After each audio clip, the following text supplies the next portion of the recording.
Então, houve um aumento significativo da transparência, isso vai aumentar muito mais ainda com a Lei de Acesso à Informação, que será implementada plenamente nos próximos meses, de modo que o que houve, na minha avaliação, foi um aumento da visibilidade, né, da visitação aos agentes públicos, né, com essa disponibilização, com essa obrigatoriedade de tornar público todos os seus atos. O próprio Supremo, quando julga um processo da importância de ficha limpa, ele não faz pela televisão, qualquer cidadão assistindo. Isso era impensável há 20 anos atrás.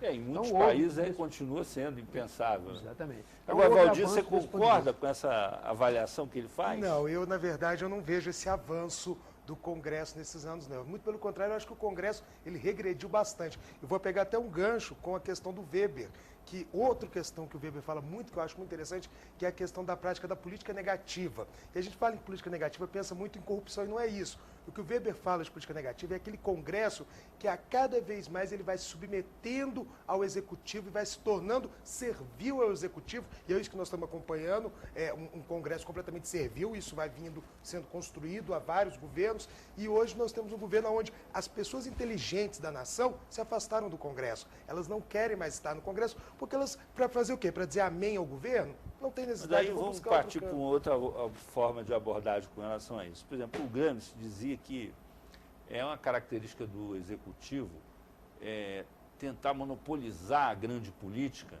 e deixar o legislativo a cargo de cuidar da pequena política, o que acaba rebaixando o seu papel político, porque seria uma maneira de ter um controle maior sobre o processo. Você acha que isso está acontecendo na política brasileira, Ricardo? Eu não tenho dúvida sobre isso. Tanto os deputados quanto os senadores, eles viraram, inclusive até a crítica que muita gente faz contra o voto digital, né, é que vai transformar os deputados e senadores em vereadores federais. Mas eles já são. Hoje um deputado e o senador tá correndo o tempo todo atrás de verba, de emenda para a sua cidade, para a sua região, etc. Então, eu acho que isso já está acontecendo. Eu só queria acrescentar, eu concordo integralmente com o que o professor Pucci disse, da deterioração do Congresso, e eu diria que isso vem com a Constituição, com a nova Constituição de 88, que transformou o Congresso realmente num departamento, né, do Poder Executivo. Agora eu vou mais longe. O Poder Executivo também caiu de padrão dos próprios ministros. E as denúncias que foram feitas, aí eu discordo aqui do nosso colega do Tiago, mais uma vez, ele sempre discorda, né? Porque ele sempre é provocativo, né? Mas eu sempre aprendo com ele. É que, na verdade, as denúncias não são levadas a cabo e elas não vão até o final. O Tribunal de Contas é mais rigoroso quanto menor for o tamanho do município. E você tem vários casos de prefeitos que não tiveram as contas aprovadas, mas que nem por isso deixaram de ser eleitos senadores e são cotados para ministério o tempo todo. E nesse governo que nós estamos agora, sem entrar no mérito, mas nós tivemos uma saída de ministro a cada 2 meses por denúncias de corrupção. Então, a gente ficar falando que a gente está vivendo um novo sistema político, uma nova era, não é verdade. Essa é a demonstração mais cabal de que houve ampliação da transparência. Ou você acha que os ministros anteriores eram honestos completamente? Não eram. Não tinham desvio de conduta. Mas a questão é do padrão. O padrão do político não mudou. Até porque... Olha, nós vamos fazer um intervalo. Agora que a discussão esquentou, não é por isso não, é por causa do tempo mesmo. Nós voltamos daqui a pouco tratando desse assunto aqui na TV Brasil com 3-1. O que muda na vida política do país com a lei da ficha limpa, que passa a valer já na inscrição dos candidatos às eleições municipais deste ano. Estão aqui no 3-1 os cientistas políticos. Valdir Pucci, do Centro Universitário do Distrito Federal, Ricardo Caldas, da Universidade de Brasília, e ainda Antônio Augusto Queiroz, do DIAP, o Departamento Intersindical da Assessoria Parlamentar. Antes de voltarmos ao debate, nós vamos ouvir Fernando Neves, ex-ministro do Tribunal Superior Eleitoral, que não acredita em enxurrada de demandas judiciárias na aplicação da lei, mas chama atenção para a questão da retroatividade da sua aplicação, que aí sim pode causar muita confusão ainda. Alguns pontinhos ainda têm que serem debatidos. Eu acho que tem algumas questões que não ficaram totalmente resolvidas pelo Supremo Tribunal Federal, como aquela que transforma um ato que não era irregular como uma causa de inelegibilidade. E esta lei, a meu ver, não pode atingir uma situação já praticada. Quer dizer, se alguém praticou um ato sem ferir nenhuma norma, nenhuma lei, nenhuma regra. Um ato que era absolutamente irregular à época em que realizado. Depois, considerar aquele ato já praticado como irregular e atribuir a ele uma consequência que à época não existia, e uma consequência que fere uma garantia fundamental, que é a de votar e de ser votado, eu acho que o Supremo ainda vai ter algum debate sobre essa matéria. Eu acho que o resultado vai ser muito bom. O futuro vai poder dizer isso com mais segurança. Ou seja, pelo que ele está falando aí, nós ainda vamos ter muitas batalhas jurídicas pela frente envolvendo personagens aí da política brasileira que, vamos dizer assim, teimam se manter em cena apesar das restrições que aparentemente estão sofrendo com a nova lei. Você concorda com isso, Toninho? Olha, concordo em parte. Quer dizer, você tem uma situação hoje no Brasil extremamente preocupante, que é o senso comum de que tudo que parte da política é imprestável. E não há solução para os problemas coletivos fora da política. Então isso é um discurso de mercado que tem por objetivo assumir definitivamente o controle do aparelho de Estado e fazer esse domínio por dentro também. Vamos verificar, por exemplo, o fato de pessoas que poderiam contribuir com a vida pública que estão fora. Por que elas estão fora? Elas estão fora por basicamente alguns custos. Primeiro custo de campanha, que é muito elevado, tem que corrigir isso. Segundo, custo de imagem. Ninguém que tem uma vida organizada vai ser aconselhado a ingressar na vida pública. Pelo contrário, é desaconselhado pela família, pelos amigos, pelos sócios, pelos vizinhos, pelos colegas de clube, de profissão, etc. Porque vai se misturar com essa gente corrupta, etc. Hoje, nenhum servidor público de carreira concursado quer assumir um cargo que ordene despesa, porque está sujeito a ser preso, como a Polícia Federal fez com uma pessoa como o Colbert Martins, que é um homem decente. Não tem nada contra ele.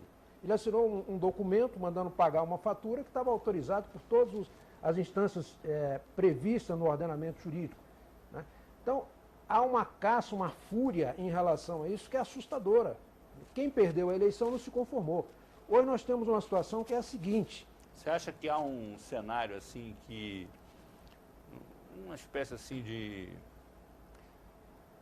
misturar alhos com bugalhos na hora de tratar dessas questões, uma certa leviandade, vamos dizer assim, seguramente, nas denúncias, nas ações? O que há de denúncia irresponsável nesse país é uma coisa assustadora e não há punição para isso. Mas você atribui isso a quê? A despreparo, má intenção... luta política? É luta política, sem dúvida nenhuma. Hoje a grande imprensa está cumprindo o papel de partido de oposição, já que não há mais oposição no Brasil. Há uma coincidência de agenda tal que a oposição renunciou ao debate de projetos políticos. Você não tem debate de projeto político.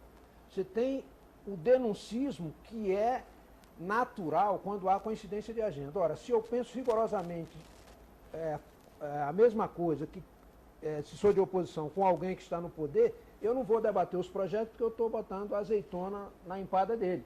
Então eu vou denunciá-lo como incompetente, despreparado, ladrão, etc. e deixo de lado o debate. Ontem mesmo foi aprovada a Previdência Complementar aqui no Congresso Nacional, né? Foi uma proposta que o governo do PT assumiu, que era do PSDB, e ficou uma situação lá. O líder da oposição da minoria, que representa a oposição, com 100 parlamentares, foi encaminhar e disse o seguinte: considerando que o DEM é contra, o PSDB é a favor, e que não sei mais quem se absteve, eu não tenho outra alternativa a não ser liberar a bancada para votar. Quer dizer, como é que você vai? Isso é ruim para o país não ter oposição, é importante que tenha. Mas é importante que seja uma oposição programática, que se discuta programa, e não fique nesse denuncismo, porque ele só leva a isso. O afastamento da política, e a política é substituída ou pela criminalidade ou pelo mercado, que são distintos, mas que não se preocupam com o coletivo. Então esse é um assunto que a gente tem que levar muito a sério no país. Tem que começar a verificar e punir aqueles que denunciarem irresponsavelmente coisas que não se comprovam. As últimas denúncias havidas na imprensa, tem havido em série, você não vê mais uma mala cheia de dinheiro, não se mostra mais uma conta bancária onde saiu o recurso, etc., que no passado existia. Então o que há é muita denúncia e que se apura e não se chega a uma conclusão e nada acontece. Hoje você tem a Polícia Federal agindo, tem o Ministério Público, tem o Tribunal de Contas da União, tem órgãos da sociedade fiscalizando, contas abertas, acompanha diariamente, e outras organizações, né? Então há um controle grande. É claro que há desvio de conduta, e quando há, tem que ser punido exemplarmente, não pode haver impunidade. Mas também não pode se permitir que se denuncie vagamente e irresponsavelmente. Isso precisa efetivamente ser Ricardo corrigido. está inquieto aí, batucando aí. Eu só queria dizer que, da maior parte dos casos, quando as denúncias procedem, nada é feito também. O Correio Brasiliense fez um levantamento, não dessa legislatura, da legislatura passada, e ele estimou que mais de um terço, me corrija se eu estiver enganado, dos deputados e senadores eram alvos de processo judicial, já tinham sido condenados em pelo menos uma instância e estavam aí no Congresso. Esse perfil não mudou e eu acredito que não vai mudar. Eles têm uma série de vantagens, eles têm a questão da imunidade parlamentar, do fórum privilegiado. Então, tudo isso acaba reforçando a presença dessas pessoas e elas puxam o sistema político para baixo. Essa que é a verdade. E aí, então, é difícil realmente haver alguma coisa concreta contra elas. Um bom número das pessoas que participaram de escândalos políticos envolvendo corrupção, desvio de verbas públicas, os escândalos de sanguessugas na área de saúde, o próprio pessoal, muitos membros do Mensalão, voltaram e estão aí no Congresso. Então, mas eles voltaram vamos dizer assim, com a partir de decisões judiciais, né? Sim, mas o que mais que a gente precisa? A gente tem fotos, tem filmes, dinheiro na cueca, mala, etc. Mas nada acontece. Quer dizer, a gente tem as instituições, mas elas acabam não funcionando.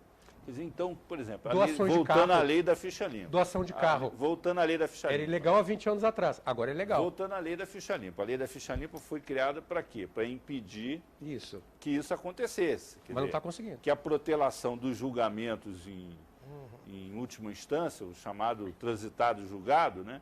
Era um artifício para que essas pessoas se mantivessem na política. Agora isso acabou com a lei da ficha limpa. Não sabemos. Ela não foi colocada em prática ainda. Em 2010 ela foi um grande fracasso. Todos que quiseram concorrer, que estavam com problemas da ficha limpa, foram eleitos, conseguiram mandatos na justiça para tomarem posse e tomaram posse. O que nós estamos discutindo aqui é se ela vai valer em 2012. Mas pelo que o ministro falou, vai. É isso que eu ia falar, Caldas. Eu acho que, na verdade, em 2010, o Supremo deixou bem claro. Sim. E concordo com o Supremo. A lei, ela era inconstitucional para 2010. Naquele momento. Então, ela realmente não teve efeito ali. Agora, com 2012, o Supremo já decidiu. Tem efeito, vai gerar efeitos, e agora a gente vai ver... E aí que nós esperamos. Aí eu acho que vai surtir efeito, sim. Eu acho que ela vai conseguir barrar os candidatos que estão ali incluídos, ou os pré-candidatos ali incluídos no seu rol como sendo possíveis candidatos, e inclusive vai dar ao eleitor a chance de renovar. Porque muitas vezes a gente acusa o eleitor votou em tal pessoa e trouxe ela de volta ao Congresso. Mas se ele não tiver opção, o próprio eleitor, se o próprio partido dele apresentou um rol de candidatos, onde aquele rol de candidatos são todos que estariam com ficha suja. E ele faz o quê? Ele vai deixar de votar? Ele tem que votar ali. Sabe? Eu concordo. Meu ponto é o seguinte, será que esses candidatos que estão com a ficha suja não vão conseguir uma nova liminar, não vão conseguir uma brecha da lei, como no caso que foi citado aqui pelo Toninho Diato muito bem, a questão do Arruda. Nós não sabemos se, como ele não foi pego pela questão da improbidade administrativa, por mais uma questão de afastamento de partido, em tese ele pode retornar. Não, mas é porque a lei é muito clara, ela faz um rol de situações em que os candidatos se enquadram naquele rol. Vamos ver tem um rol pronto. Vamos ver as brechas agora, se vai haver brechas. Eu acho a lei muito clara para ter brecha. Um dado objetivo que é importante considerar. Na eleição posterior ao escândalo do sanguessuga, tinha 80 e poucos parlamentares envolvidos com